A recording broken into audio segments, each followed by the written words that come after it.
minha amiga, olá meu amigo do canal Raciocínios Espíritas, tudo em paz? Sou eu mesmo, o professor Danilo Cruz, que retorna hoje para darmos prosseguimento ao nosso estudo semanal da obra Sabedoria do Evangelho, de Carlos Torres Pastorino.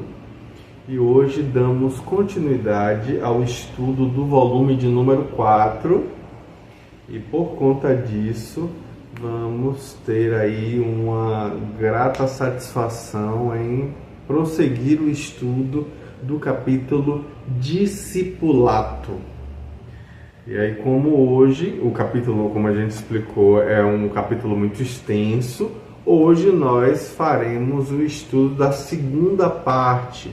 É um capítulo muito longo, então dividimos em algumas partes. Hoje vamos para a parte 2. Então vamos lá ao que Pastorino traz. Ele vai então falar do homem no Novo Testamento.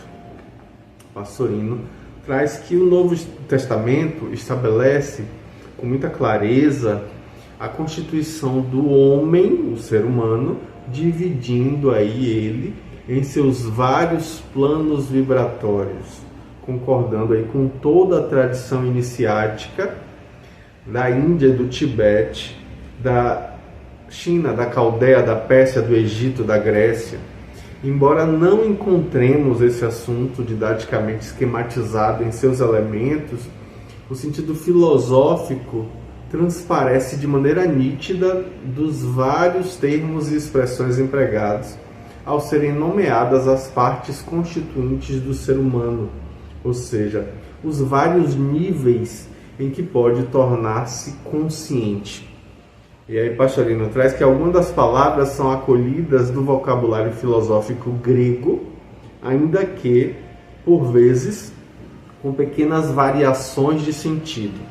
E outras são trazidas à tradição rabínica e talmúdica do centro iniciático que era a Palestina, e que já entrevemos usada no Antigo Testamento, sobretudo em suas obras mais recentes. Então ele vai para a concepção da divindade, como nós já vimos lá no volume 1, no volume 3 e também nos seguintes, que Deus é apresentado no Novo Testamento como sendo o Espírito Santo, to pneumatoagion, o qual se manifesta através do Pai, o Pater, ou Logos, o som, o Criador, o Verbo, e do Filho unigênito, o Ios monogenes, que é o Cristo cósmico. E aí Pastorino vai falar de Deus no homem, falando que antes de entrar na descrição da concepção do homem no Novo Testamento, ele gostaria de deixar bem claro o pensamento a respeito da localização da centelha divina ou da mônada no coração, que é uma expressão que ele vai usar com bastante frequência. Então a gente vê que essa centelha, que é a partícula ou mônada, é considerada como dessa maneira, né? Então, mas na realidade ela não se separa do todo, conforme foi dito no volume 1. Ele está no todo.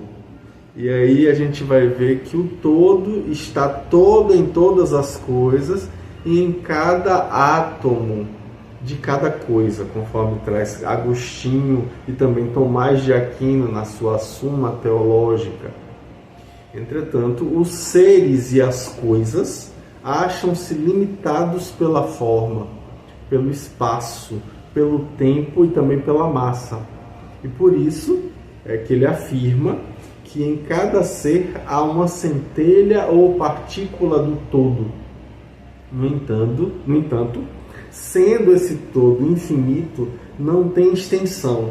Sendo eterno, é atemporal. E sendo indivisível, não tem dimensão. Sendo o espírito, com E maiúsculo, não tem volume.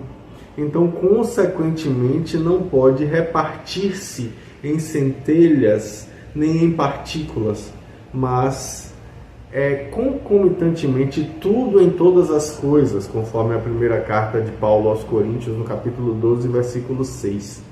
E aí ele conclui dizendo que quando falamos em centelha divina e quando afirmamos que esta está localizada no coração, ele está, na verdade, usando expressões didáticas para melhor compreensão do pensamento, que é um pensamento difícil, quase impossível de traduzir sem palavras dele, né?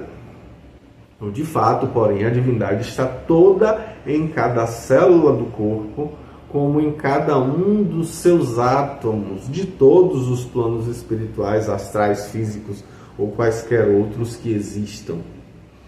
E em nossos corpos físicos, astrais, o coração é o órgão preparado para servir de ponto de contato com as vibrações divinas através do físico, do nó de Cat-Flay, que a gente já falou aqui, né?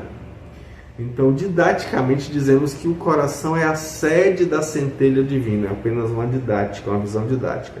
E aí vem, finalmente, a concepção de homem, quando ele vai dizer que o ser humano, que é o anthropos, é considerado como integrado por dois planos principais, que é a individualidade, que é a pneuma, e a personalidade, ou personagem, como ele coloca, né? Essa subdivisão aí também, a personalidade é dividida em alma e corpo. Mas essa centelha divina, conforme está lá na Gênesis, o espírito humano, individualidade, pneuma, possuem uma tríplice manifestação. A centelha divina, ou Cristo, que é a partícula do pneuma agion, essa centelha que é a fonte de todo o espírito, está localizada e representada quase sempre por cárdia, ou seja, coração, a parte mais íntima e invisível, o âmago, o eu interno e profundo, o centro vital do homem. Segundo é a mente espiritual, que é uma parte integrante e inseparável da própria centelha divina, que é a mente, em sua função criadora. Ela é expressa por nous e está também sediada no coração, sendo a emissora de pensamentos e de intuições. O que Pastorino vai colocar como sendo a voz silenciosa da superconsciência. E em terceiro, o espírito ou individualização do pensamento universal. O espírito, com E maiúsculo, propriamente dito, o pneuma, surge simples e ignorante, sem saber, e percorre toda a gama evolutiva através dos milênios, desde os mais remotos planos do antissistema, como fala Pietro Baldi, até os mais elevados píncaros do sistema. Então, no entanto, só recebe a designação de pneuma, ou espírito, quando atinge o estágio hominal. Esses três aspectos englobam, né, na grande síntese de Pietro Baldi, o alfa, que é o espírito, com E minúsculo. Então, realmente, nós verificamos que, de acordo com a Gênesis, capítulo 1, versículo 27, existe correspondência perfeita nessa tríplice manifestação do homem com a de Deus. A, com relação ao pneuma agion, o Espírito Santo, corresponde aí à centelha invisível habitante de cárdia, que é o coração, que é o ponto de partida da existência. B, ao Pater, que é o Pai Criador, o Verbo, o Som criado, que é a mente divina, que corresponde aí ao Nous, a mente espiritual, que gera os pensamentos e cria a individualização de um ser. O ser, que é ao Filho unigênito do Cristo cósmico, corresponde ao espírito humano, o espírito individualizado, o filho da partícula divina, a qual constitui a essência ou eu profundo do homem.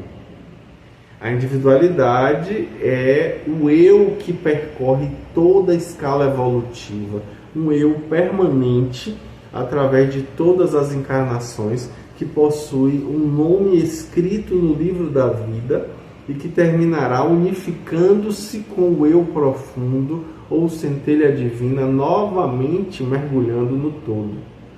E aí Pastorino comenta que não cabe aqui discutir se essa unificação, esse eu, perde a individualidade ou conserva. Isso é uma coisa que está tão infinitamente distante de nós no futuro, que se torna verdadeiramente impossível perceber o que acontecerá.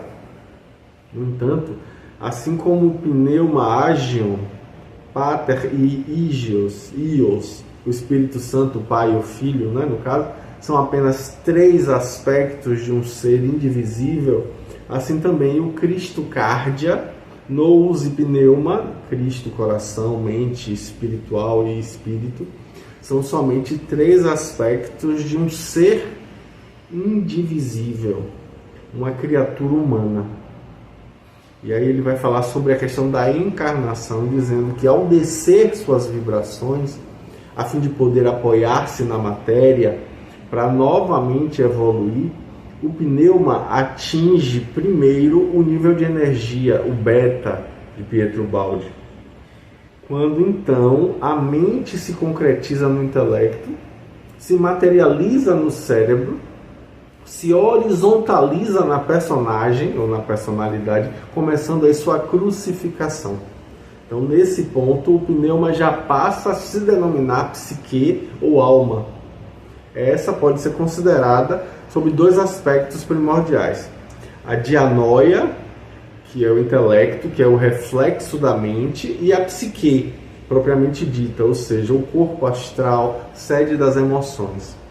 No último passo, em direção à matéria, na descida que lhe ajudará a posterior subida, atinge-se então gama, que é o que o Pietro Baldi vai dizer, que é o estágio que o Novo Testamento designa com os vocábulos diabolos, que é adversário, e satanas, ou satanás, que é o antagonista, que é o grande opositor do espírito, porque é o seu polo negativo, é a matéria, é o antissistema.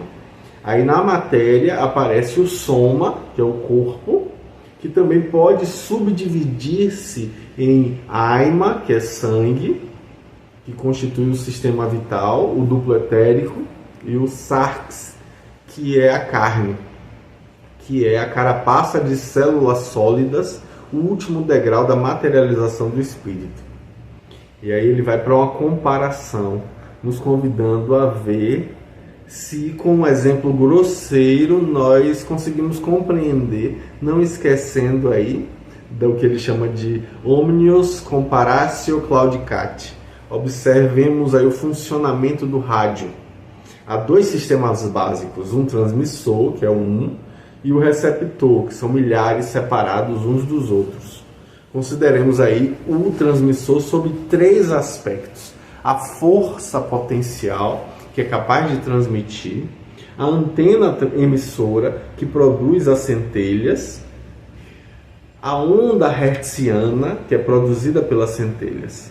Então, mal comparando aí, nós teríamos o Espírito Santo, que é a força e luz dos universos, potencial infinito de amor concreto, o Pai, que é o verbo ou som, a ação ativa diamante, amante aí no caso, né, que produz a vida, o Filho, que é o produto da ação do som, o amado, ou seja, o Cristo cósmico que permeia e impregna tudo. Não esqueçamos que tudo, atmosfera, matéria, seres e coisas, no raio de ação do transmissor, fica permeado e impregnado em todos os seus átomos com as vibrações da onda hertziana, embora seja esta uma onda invisível, inaudível e insensível, com os sentidos desarmados que nós temos. E que os três elementos, a força, a antena e a onda, formam um só ali, transmissor, que consideraremos aqui agora como um receptor. Observemos que a recepção é feita em três estágios. Primeiro, a captação da onda. Segundo, sua transformação. E terceiro, sua exteriorização na captação da onda, que nós podemos distinguir aí, embora a operação seja uma só. Os seguintes elementos. Letra A, a questão da onda hertziana, que permeia e impregna todos os átomos do aparelho, do receptor ali, mas que é captada realmente apenas pela antena. Letra B, o condensador variável, que estabelece a sintonia com a onda emitida pelo transmissor. Esses dois elementos aí constituem de fato, né, a letra C, que é o sistema receptor individual de cada aparelho. Embora essa onda hertziana do rádio seja uma emitida pelo transmissor e impregne tudo ali o Cristo cósmico, nós nos referimos a uma onda que entra no aparelho, que é o Cristo interno, e que, mesmo sendo perfeita, será recebida de acordo com a perfeição relativa da antena, que é o coração, e do condensador variável, que é a mente. Essa parte representaria, então, a individualidade, o eu perfectível, o espírito, com E maiúsculo. Observemos agora o circuito interno do aparelho, sem entrar em pormenores, porque, como dissemos, essa comparação é grosseira. E aí Pastorino vai dizer que, em linhas gerais, nós vemos que a onda captada pelo sistema receptor, propriamente dito, sofre modificações. Quando ela passa pelo circuito retificador, que transforma a corrente alternada em corrente contínua, e que representaria aí o intelecto que horizontaliza as ideias que são chegadas da mente. E o circuito amplificador, que aumenta a intensidade dos sinais, que seria ali o psiquismo ou as emoções próprias do corpo astral ou da alma. Uma vez assim modificada, a onda atinge, com suas vibrações, o alto-falante que vibra produzindo sinais que chegam do transmissor. Ou seja, sentindo as pulsações da onda, seria aí o corpo vital ou duplo etérico que nos dá as sensações. E finalmente a parte que dá a sonoridade maior, ou seja, a caixa acústica ou o móvel ali do aparelho, que corresponde ao corpo físico de matéria densa. Ora, quanto mais todos esses elementos forem perfeitos, tanto mais fiel e perfeito será reproduzir essa onda original que penetrou no aparelho. Quanto menos perfeitos ou mais defeituosos forem os elementos, obviamente que mais distorções, ruídos essa onda sofrerá, e por vezes reproduzindo roncos, uma melodia suave, delicada, vira um esgar. Então cremos que, apesar de nossas falhas naturais, é um exemplo que dá para entender o funcionamento do homem tal como nós conhecemos hoje e tal como vemos ele descrito em todas as doutrinas espiritualistas, inclusive veremos agora, quem sabe pela primeira vez, nos textos do Novo Testamento. E aí Pastorino pula para dizer que antes das provas que ele vai trazer, o mais completas possível, ele convida um quadro sinótico. É bom a gente ver no texto o quadro, né? E aí ele vai falar do emprego das palavras, que, se apresentada pela primeira vez como uma teoria, precisa ser amplamente documentada e comprovada, para que assim os estudiosos possam aprofundar nesse assunto e possam verificar a sua realidade objetiva. Por isso, Pastorino começa apresentando o emprego e a frequência dos termos que foram citados anteriormente em todos os locais do Novo Testamento. Ele vai falar de Cárdia, dizendo que ela expressa desde Homero, lá na Ilíada, até Platão, no texto de Timeu, em 70 a.C., segundo Timeu, no texto 70 a.C. E aí ele vai dizer que também nas Ilíadas, às vezes, pode se confundir com as emoções, as quais na realidade são movimentos da psique, do psique, que então propriamente aí de Cárdia. Jesus vai reiteradamente afirmar que o coração é a fonte primeira em que nascem os pensamentos. O Pastorino chega a dizer que é a sede do eu profundo. Com esse último sentido, a palavra Cárdia aparece 112 vezes, sendo que uma vez lá em Mateus capítulo 12, versículo 40, no sentido figurado. E aqui Pastorino cita todas essas vezes que são faladas da palavra Cárdia. Aí ele vai falar da palavra nous. Nous não é a fonte, mas sim a faculdade de criar pensamentos, que é uma parte integrante e indivisível de Cárdia, que tem uma sede ali. Já em Anaxágoras, Diógenes, Laércio, diz que nous, o pensamento universal criador, é o princípio do movimento. E equipara assim nous a logos, que é o som, a palavra, o verbo, o primeiro impulsionador dos movimentos de rotação e translação da poeira cósmica. E ali, com isso, dando origem aos átomos, os quais, pelo sucessivo englobamento das unidades coletivas cada vez mais complexas, formaram sistemas atômicos, moleculares, e daí subindo os sistemas solares galácticos e os universos, usando a fala de Pastorino, conforme ele coloca no volume 3. É empregado a palavra nous 23 vezes nos evangelhos com esse sentido de mente, de pensamento. É usado 6 vezes e Pastorino cita todas.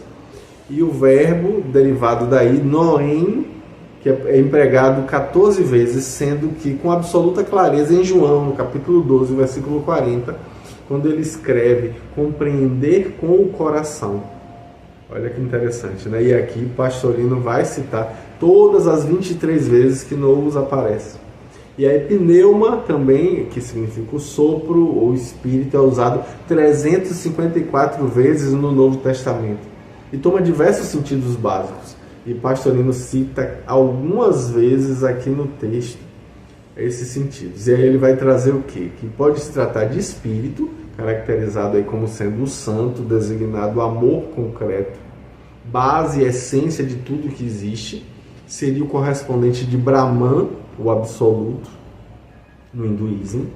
E aparece aí com esse sentido indiscutivelmente 6 vezes citadas aí no texto de Pastorino, no capítulo em questão. Os outros aspectos de Deus aparecem com as seguintes denominações. Ele vai falar do Pai, ou Pater, quando exprime o segundo aspecto de Criador, salientando-se aí a relação entre Deus e as criaturas, 223 vezes no Novo Testamento. Mas quando se trata do simples aspecto de Criador e conservador da matéria, é usado 43 vezes. O vocábulo que é herdado da filosofia grega, o logos, ou seja, o verbo, a palavra que ao proferir o som inaudível movimenta a poeira cósmica, os átomos, as galáxias.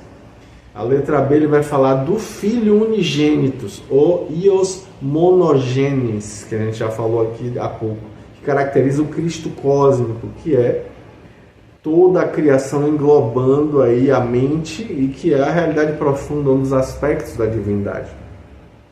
Não se trata, como é claro, de um panteísmo, já que a criação não constitui a divindade, mas ao invés é uma imanência, um monismo, mas a criação de um dos aspectos apenas em que se transforma a divindade. Além esta também, né, além da imanência no relativo, é transcendente com o absoluto. Além da imanência no tempo, é transcendente com o eterno.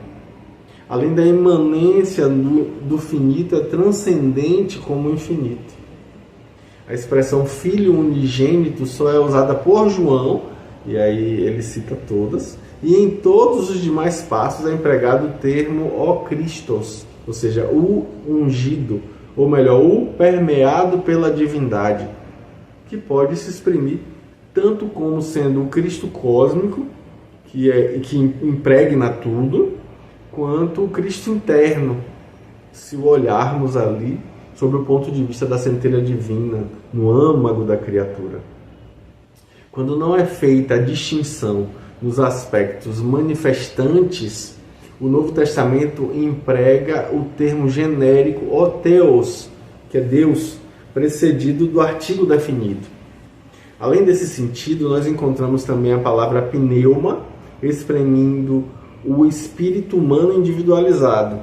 Essa individualização, que tem aí a classificação de pneuma, encontra-se a percorrer a trajetória de sua longa viagem, a constituir sua própria evolução consciente através da ascensão pelos planos vibratórios, energia e matéria. que ele anima em seu intérmino caminhar. Notemos, porém, como aponta Pastorino, que só recebe a denominação de pneuma, ou seja, de espírito, quando atinge a individualização completa no estado nominal, conforme vemos Allan Kardec colocar em O Livro dos Espíritos na resposta da questão 79. Os espíritos são a individualização do princípio inteligente, isto é, de nous. E, logicamente, portanto, podemos encontrar espíritos em muitos graus evolutivos, desde os mais ignorantes e atrasados e enfermos, até os mais evoluídos e santos. Então, todas essas distinções são encontradas no Novo Testamento, sendo de notar-se que esse termo pneuma pode designar tanto o espírito encarnado, quanto, ao lado de outros apelativos, o desencarnado. Eis, na prática, o emprego aí da palavra pneuma no Novo Testamento. Ele vai falar do pneuma como sendo espírito encarnado, individualidade, e que aparece 193 vezes, todas devidamente elencadas por Pastorino. O pneuma como espírito desencarnado, pode ser evoluído ou puro, novamente ele traz aí todas as citações referenciadas. Como involuído ou não puro, ele fala que são 39 vezes no Novo Testamento, e novamente traz todas as referências. E pneuma como espírito no sentido abstrato de caráter, isso está lá 7 vezes também citadas. Pneuma no sentido de sopro é uma vez na segunda carta aos Tessalonicenses, né, de Paulo. E aí é bom lembrar que o espírito fora da matéria recebia outros apelativos, conforme nós vimos lá no volume 1, e que não é inútil recordar citando os locais. A palavra fantasma, quando o espírito, corpo astral ou perispírito se torna visível, é um termo que, embora frequente entre os gregos, só aparece no Novo Testamento 2 vezes, em Mateus 14:26 e em Marcos 6:49. Ângelos, que é anjo, é empregado 170 vezes, designam um espírito evoluído, embora nem sempre da categoria acima da humana, e essa denominação específica, que no momento em que é citada essa entidade, seja de nível humano ou supra-humano, está executando sempre uma tarefa especial, como encarregada de uma mensagem, dar algum tipo de mensagem, de levar um recado dos seus superiores hierárquicos, geralmente dizendo-se de Deus. Todas são citadas também. Bezebon é usado 7 vezes, citadas também, só nos evangelhos. É uma designação aí de chefe de falange, de cabeça de espíritos involuídos. Daimon é uma vez em Mateus 8:31, ou daimonion, 55 vezes, que se refere sempre a um espírito familiar desencarnado, que ainda conserva sua personalidade humana, mesmo além túmulo. Entre os gregos, esse termo, na verdade, designava quer o eu interno, quer o guia espiritual. Já no Novo Testamento, essa palavra identifica sempre um espírito ainda não esclarecido, ainda não evoluído, ainda preso à sua última encarnação terrena, cuja presença prejudica de alguma maneira o encarnado ao qual ele esteja ligado. Tanto assim que o termo demoníaco é, para Tiago, um sinônimo de personalístico, terreno, psíquico. Não é essa sabedoria que desce do alto, mas a terrena, epigéia, a personalista, psiquique, a demoníaca. Então aí a gente vê também ele citar todas as vezes que isso aparece. Ao falar dos desencarnados, é importante aproveitar para observar como era designado o fenômeno da psicofonia. O Pastorino vai lembrar que quando se refere a uma obsessão, com o verbo daimonizestai, que aparece 13 vezes, todas são citadas, portanto só empregada aí pelos evangelistas. E quando se refere a um espírito evoluído, nós encontramos as expressões cheio de um espírito, que todas as vezes são citadas, só foi empregado por Lucas, ou encher-se, também só usado por Lucas, conturbar-se, né? E aí já deixamos bem claro lá no volume 1 que os termos Satanás, que é antagonista, Diabolos, que é adversário, Peisaron, que é tentador, jamais se referem no Novo Testamento a espíritos desencarnados, mas expressam sempre a matéria e, por conseguinte, também representam a personalidade, a personagem humana com seu intelecto vaidoso, que se opõe, que antagoniza e, como adversário natural do espírito, tenta o espírito, como escreveu Paulo, a carne, ou seja, a matéria, luta contra o espírito e o espírito contra a carne. Isso está lá na carta dele aos Gálatas, capítulo 5, versículo 17. Esses termos aparecem, aí, ó, Satanás, por exemplo, 33 vezes, Diabolos 35 vezes, Pesairon 2 vezes. Outro termo é dianoia. Dianoia exprime a faculdade de refletir. Isto é, o raciocínio, é o intelecto que na matéria reflete a mente espiritual, que é o nous, projetando-se em várias direções, diar, quebrar, separar, fragmentar, no mesmo plano. Isso é usado 12 vezes, todas são citadas por Pastorino na forma de dianoia e na forma de dianoema, que é o pensamento. É uma vez em Lucas 11:17. Como sinônimo de dianoia, encontramos também sínesis, que é compreensão, que é citado 7 vezes. E como veremos logo à frente, dianoia é parte inerente da psique. E aí, o que é psique? Psique é a alma, isto é o espírito encarnado, conforme Allan Kardec, no livro dos Espíritos, os Espíritos respondem à questão 134, dizendo que a alma é o espírito encarnado. É uma resposta dada, evidentemente, por um espírito afeito à leitura do Novo Testamento. A psique era considerada pelos gregos, como é também atualmente chamado, o corpo astral, já que era a sede dos desejos e paixões, ou seja, das emoções, conforme Ésquilo, Teócrito, Xenofonte, né? E aí a gente vai ver que tem vários autores, ele inclusive cita Sócrates, Píndaro, Heródoto, Tucídides, ele cita vários autores para poder ilustrar essa realidade. Mas psique também incluía, segundo os gregos, a dianoia ou sínesis, ou seja, o intelecto, conforme a gente vai ver também Heródoto, Sófocles, ele vai falar também, Xenofonte também, Platão, vários textos são citados. E aí Pastorino vai dizer que no sentido de espírito, ou seja, alma de mortos, é usada por Homero, conforme a gente vê nas Ilíadas, na Odisseia, né? Mas esse sentido, na verdade, foi depressa abandonado, foi substituído por outros sinônimos. Pneumikon, fantasma, esquiadaimon.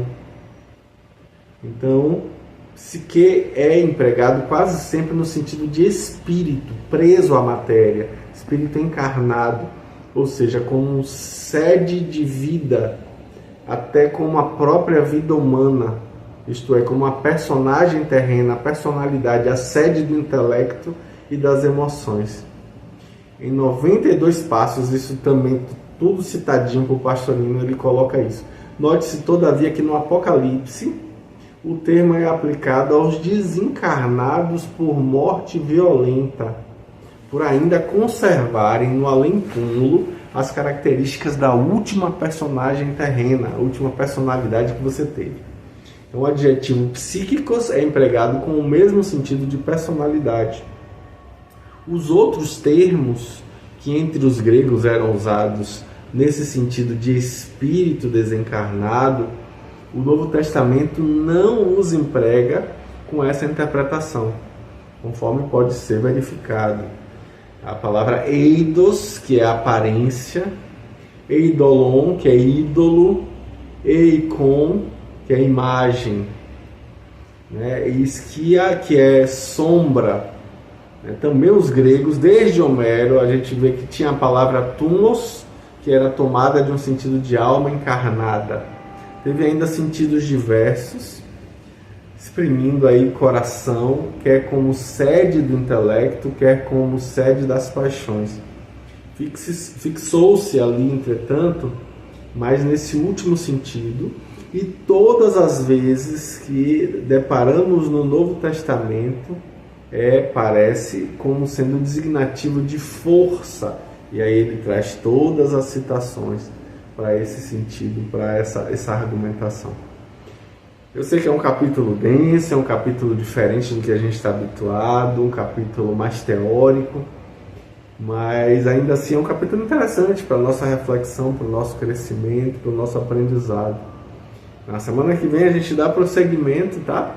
Para poder a gente se aprofundar um pouco mais, compreender um pouco mais do que o pastor Lino está nos falando, do que ele está trazendo aí, das suas argumentações e da sua forma teórica de encarar essas perspectivas que vêm no Novo Testamento. Fé em Deus, semana que vem estamos juntos. Grande abraço, tchau, tchau.